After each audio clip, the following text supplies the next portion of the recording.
Picking it out. Bobby Baird is he's one of those old song men. You know, he was a true song man. I feel like Oh man, let me tell you, man, I can tell you a lot about Bobby. He had golden ears, man. He knew songs as well as anybody and better than most in Nashville. And he was the first to record a lot of people like Tom T. Hall, yeah, Christopherson, yeah. Billy Joe Schaefer, who he signed, and Billy Joe was with him when I signed with Bobby. And at night, I'd go down to the office there and listen to Billy Joe's songs. And I thought, what in the world am I doing here? This guy's amazing.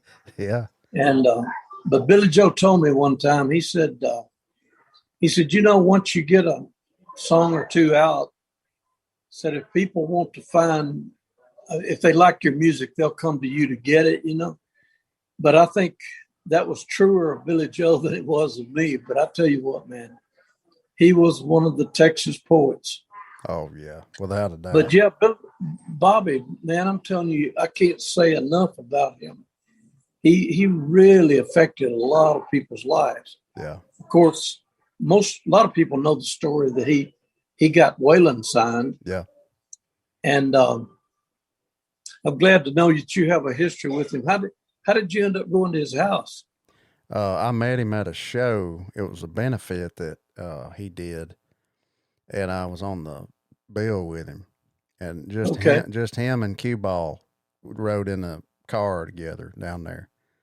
It was he in and who? Cue Ball, his drummer. Oh yeah, okay, They call him Cue Ball. I think his name's Gary or something. yeah, okay. He's got as many damn stories as Bear does. But we just started talking, and I had actually David Bellamy from the Bellamy Brothers. We had written some songs together, and he said, "Hey, have you ever met Bobby Bear?" We was talking about him one day, and I said, "No, I Yeah, haven't." He said, "Well, if you ever do, you need to tell him hello from us." And he said, he's somebody you need to meet, and that's maybe write true. some with. So That's true. we exchanged numbers that day at that show, and I called him one morning and I said, it was a while after that, and I didn't know if he'd remember who I was or not. But I said, "Man, I didn't wake you up, did I?" He said, "Oh, yeah." I said, "Shit." I said, what "It's what ten time? thirty. What time was It's it? 10:30." Oh yeah. But I said, "Man, I'm sorry. I didn't." He's like, "Oh, that's all right. What you got?"